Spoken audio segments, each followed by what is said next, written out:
Okay, everybody. What we're going to be discussing in today's lesson is primarily how a function behaves. Now, there's lots of different types of functions.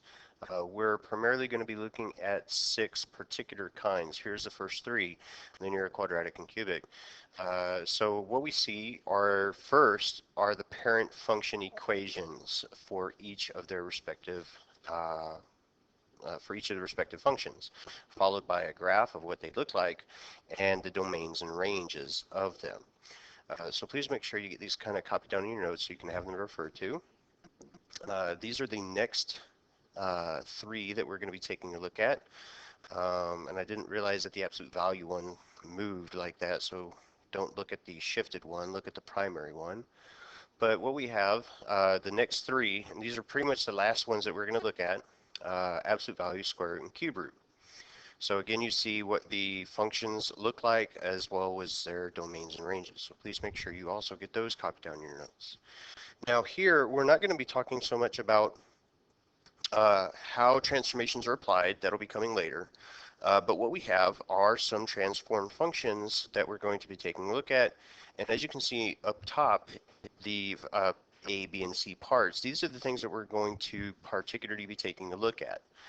Can we identify these things by looking at an equation, by looking at a graph? What are the things going to look like? So let's start with part A. Part A says identify the function family. This one is the easiest one for us to be able to do, particularly because it gives us the equation and the picture of what the graph looks like. This is a parabola, so that tells you that this is a quadratic function. Part B has the most information in it. It's going to ask us for several things. So the end behavior.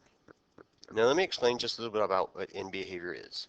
End behavior is basically asking if y goes to an extreme, like to a positive infinity or to a negative infinity, what does y do? So we say as x approaches, say, a positive infinity, what does y do? That's kind of what we need to think to ourselves. So let's look at it this way. As x approaches positive infinity, what does y do? You can see y goes down, so y is heading towards, oops, back up just a hair here. As x approaches infinity, at infinity is actually kind of important. What does y do? You can see that y goes down towards negative infinity. So what happens if we go the other direction? Okay, so if x goes to the left side of the graph forever, you can see y still goes down. So here, when we say for our end behavior, as x approaches negative infinity, y also approaches negative infinity. Now there's 2 directions that we can go on the x-axis, left and right. So for end behavior, we're always going to have 2 statements most of the time. Not all the time, but most of the time we're going to have 2 statements. And there's an exception, and you'll see that here pretty quickly. So here, the next thing it's asking us to do is, what is the vertex? Okay, so that's no big deal. The vertex for a quadratic function, for a parabola, is where it kind of changes direction. And I know they're not exactly giving us numbers here, but it looks like that's going to be at a positive 1 and a positive 9. The next is the axis of symmetry.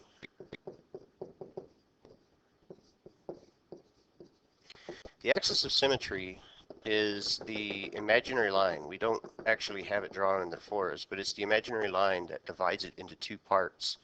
And because it's a vertical line, we're going to say it's going to be x is equal to something, because that's the only time that we have a vertical line is when we say x is equal to something. It's where we have something that's undefined. So x is equal to, and in this case, a positive 1. And the x-coordinate of the vertex and the axis of symmetry really should match up. So next, axis of symmetry are the x and y intercepts. So the x-intercepts, again, because this is a quadratic function, there should be 2 two intercepts, because the intercepts, what do we call them? Intercepts, roots, or solutions. Those are the points where it touches the x-axis. So we have two of them, as we can see in the graph, which is exactly what we should have. Two real, two imaginary. In this case, they're giving us two real.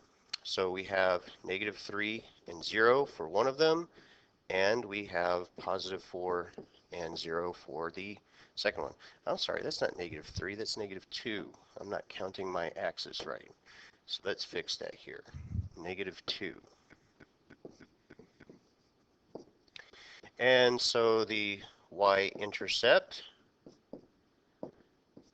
we only have one y-intercept, and it's wherever it touches the y-axis. In this case, it's going to be up at the +8, so we'd say this is at 0, +8.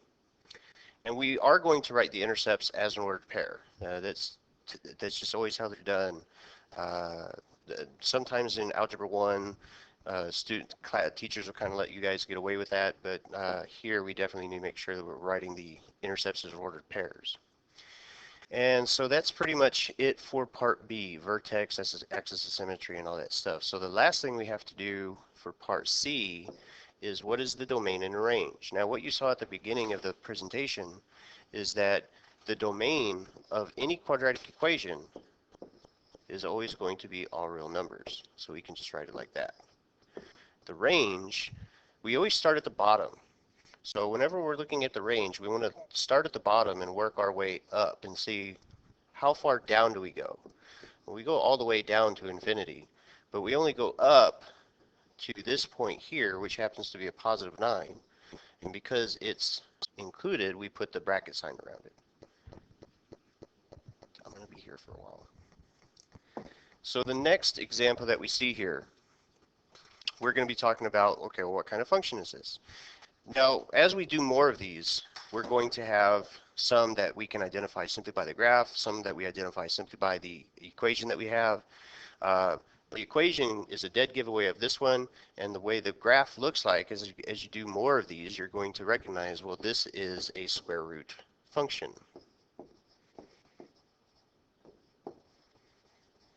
We could also call it a radical function, because radical numbers use the square roots, and so we could call it radical or a square root. Either one would be acceptable.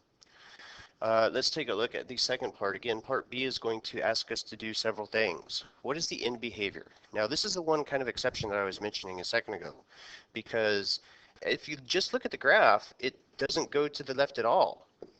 So because it doesn't go to the left at all, there's only one direction for end behavior. We're going to say, okay, as it goes to the right, as x approaches that positive infinity, what direction does y go? And you can see it's heading down. So that tells you that y will approach a negative infinity. And that's what that's the only end behavior that we have for these, because there's, as we saw with our radical equation stuff, there's certain numbers that just have to be excluded from the domain. So because they're excluded from the domain, we can only kind of go in one direction here. Now here, the initial point, that is just where does it begin? The initial point is this point right here, which happens to be at -4 and +2. The next thing we look at, what are the x and y intercepts? So the x-intercept, well, that's just this point right here, which touches the x-axis, so that's at a -3 and 0. The y-intercept, wherever it touches the y-axis, which happens to be right here, so that's 0, -2. And lastly, no, that is last. There's no more to do for part B on that one. So now let's take a look at part C. What is the domain and the range? Now again, as we talked about for rational or for radical equations, there is a limit to the domain. We can't have negative numbers in a real function, or we can't have anything that would produce a negative underneath the radical symbol in a radical function or in a radical equation. So anything that is to the left of the -4 is not going to be included. But the 4 is included because it has that solid dot on it. So I'm going to say from -4 all the way up to a positive infinity. The range. Again, we always start at the bottom for range because we start at the left for x for the domain because that's where the negative numbers are. So we start at the bottom for range because that's where the negative numbers are. So I'm just kind of starting down here, and if it goes all the way down, that means we'd be starting at a negative infinity and working our way up to the positive 2, which is also included. So here, let's take a look at our next example. Again, this one is, you can tell it pretty quickly by the shape of the graph or by the equation that's being produced.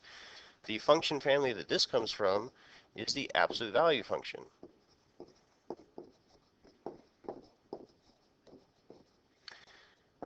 So here we have several things to identify in part B again. First, just the end behavior. So here, as x goes to the right forever, as x approaches a positive infinity, what does y do? Well, y happens to go up and up and up, so that tells you that y also approaches a positive infinity. Now let's take a look at the other way. If x goes to the left forever, you can see that the graph is going up, so as x approaches negative infinity, y still goes up to positive infinity. So there's the end behavior. The vertex, very similar to a parabola. It's the point where it changes direction. So the vertex in this case is where it stops going down and starts going back up, which happens to be at a positive 2 and negative 6. The axis of symmetry is the imaginary line that would kind of divide it into 2 equal parts. And again, it should match what the vertex is. I don't know why I want to keep putting parentheses for an axis of symmetry. But we would say x is equal to 2. So that would be the axis of symmetry that we see here. And the x and y intercepts. So just like what we saw with our absolute value equations, they also produce 2 answers because there's 2 numbers I could put inside of the absolute value that would solve the equation. So let's look at the one on the left first, and that would be at 0 and 0. And the one on the right would be at 4 and 0. And the y-intercept is right there also at 0 and 0.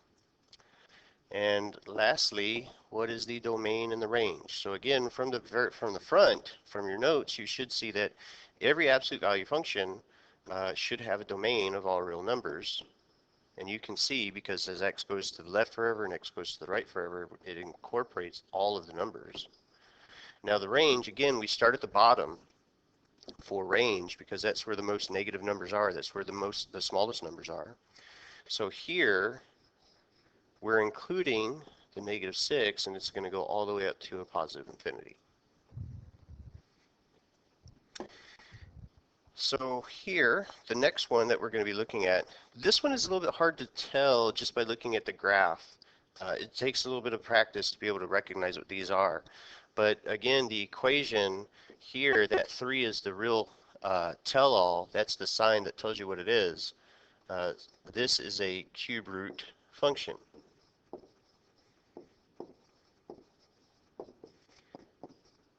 Okay, B, here. This is slightly different than the radical or the square root function because the index number is a odd number, that 3 is an odd number. That will actually allow me to have negative numbers underneath the square root symbol, whereas the square roots don't allow it because they're an even number. So here, as x approaches positive infinity, y is heading down. It's hard to tell. It doesn't like go down like very quickly, but it is going down.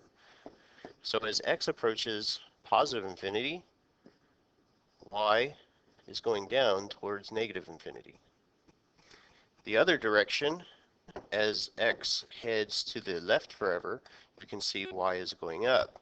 So here we would say as x approaches negative infinity,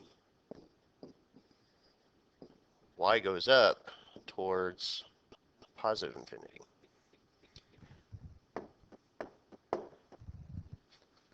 Now the point of inflection, that might be something new to you.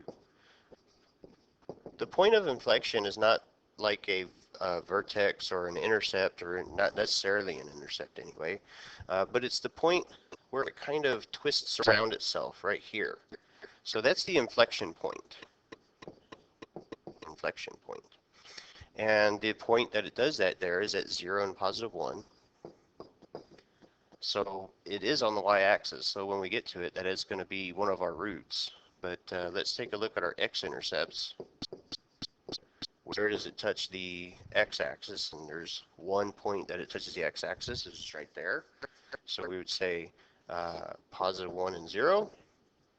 The y-intercept, we've already kind of figured that one out by looking at the inflection point, 0 and 1. And then lastly, what is the domain and range? Well, because of the end behavior, we can kind of see what the domain and range is going to be. The domain is going to be all real numbers, and the range is also going to be all real numbers. So there is the that's the domain and range for a cubic function. And the last one we're going to take a look at, and this is why I say it might be a little challenging to be able to tell the difference, but just by looking at the graph, because they look similar. It's just, you know, the direction that the y values go. One of them goes really quickly, one of them doesn't.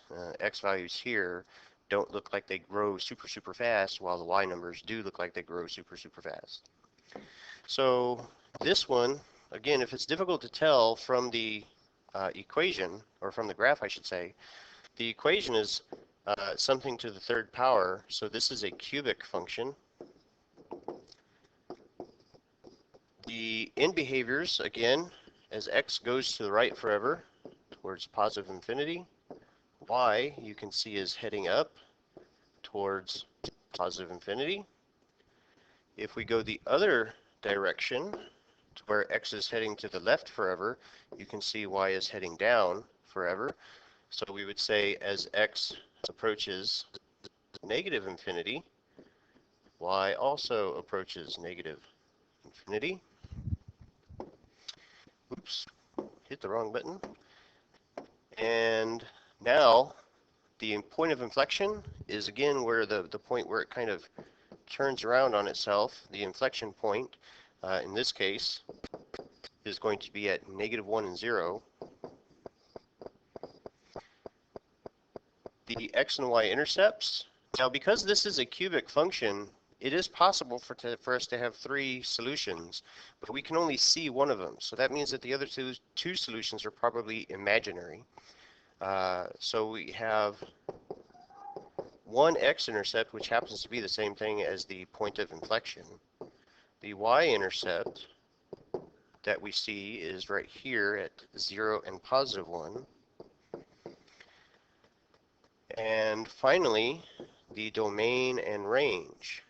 The domain, again, and we can kind of get an idea for this from the end behavior, because it goes both directions forever. That tells you that the domain is all real numbers. And same thing with the range, because it goes both directions forever. It also has a range of all real numbers. And that's pretty much it. These are, now obviously they're going to be changing a little bit. The domain and range in behavior, those are typically things that students are going to struggle with the most, because it's the domain and range, not so much because it's new, but because it just seems to be one of those things that students struggle with. In behavior is kind of new at this point, so that might be something that you guys struggle with as well. But as long as you've been taking good notes and are paying attention to what you're doing, then you should be okay. But if you have any questions, make sure you bring them up to me when you see me in class, and talk to you guys later.